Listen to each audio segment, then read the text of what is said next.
ए small B small C vector form में तीनों लिखे हैं, तीन वेक्टर्स हैं म्यूचुअली परपेंडिकुलर, पारस्परिक रूप से एक दूसरे के परपेंडिकुलर है, यानी 90 डिग्री पर है। तो कहा गया कि अगर ऐसा है, यहां पर ये बी सी तीनों वेक्टर हैं, परपेंडिकुलर एक दूसरे के हैं और हर एक का मैग्नीट्यूड 3 है, यानी अगर ये का मैग्नीट्यूड पूछे 3 है, बी का मैग्नीट्यूड पूछे 3 है, सी का मैग्नीट्यूड पूछे 3।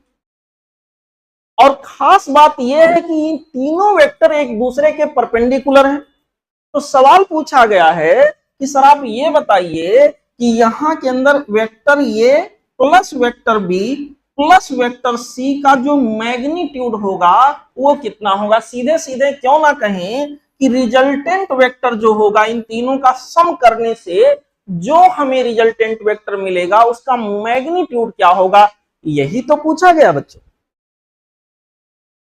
दो वेक्टर होते एक दूसरे के परपेंडिकुलर, आसान काम होता, बहुत आसानी से निकल जाता है। यहाँ तीन वेक्टर हैं और तीनों एक दूसरे के परपेंडिकुलर हैं।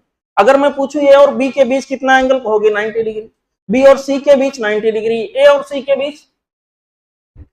तो हम एक काम क्यों ना कर लें, इन वेक्टर्स को एक्स वाई और जेड के अलांग मान लें।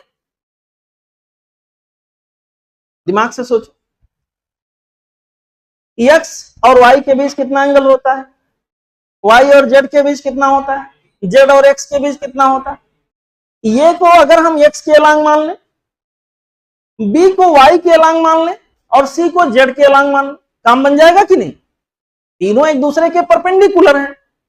मैं यहां पर ऐसे कोऑर्डिनेट सिस्टम आपको समझाने के लिए एज्यूम करता हूं, जेड यहां होगा, ये रहा एक्स, ये रहा वाई, और यहां पर जेड होगा, लेकिन यहां बनता नहीं, कई बार कोशिश किया नहीं सफल हुआ। जेड यहां पे।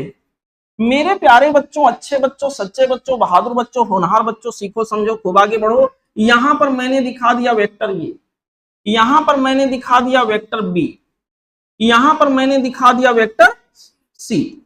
वेक्टर ए और बी के बीच में एंगल, वेक्टर बी और सी के बीच, वेक्टर सी और ए के बीच।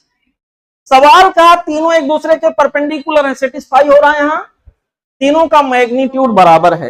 हे बेटा, अगर मैं यहां पर इनका सम करने जाता हूं, ध्यान से सुनना प्यारे बच्चों, फिजिक्स है, बड़ा ही प्यारा सब्जेक्ट होता है।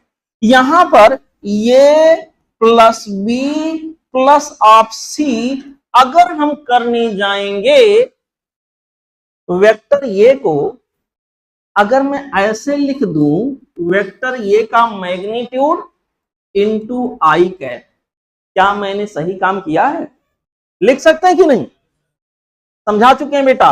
आई कैप क्या, unit vector along X axis. Vector B को मैं लिख दूं बी का मैग्नीट्यूड इंटू जे कैप, और वेक्टर सी को लिख दूं सी का मैग्नीट्यूड इंटू, काम बन जाएगा। यहां पर ए के जगह पर हो गया ए इंटू आई कैप, प्लस बी के जगह हो गया बी इंटू जे कैप, और सी के जगह हो गया सी इंटू के कैप। बोलो बेटा, ऐसे कुछ हो गया। यहां के अंदर हो गया सी इंटू के कैप। मेरे प्यारे बच्चों, अच्छे बच्चों, सच्चे बच्चों, बहादुर बच्चों, होनहार बच्चों, यहां पर vector A plus of vector B plus of vector C का जो मैग्नीट्यूड आएगा हो जाएगा स्क्वायर रूट के अंदर।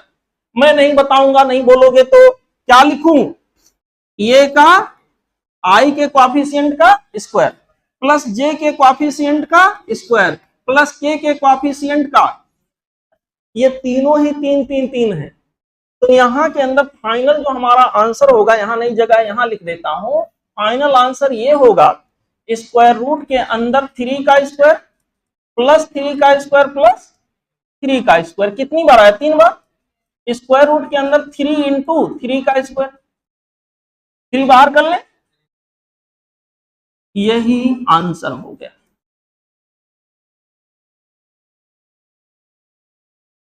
नोट करिए।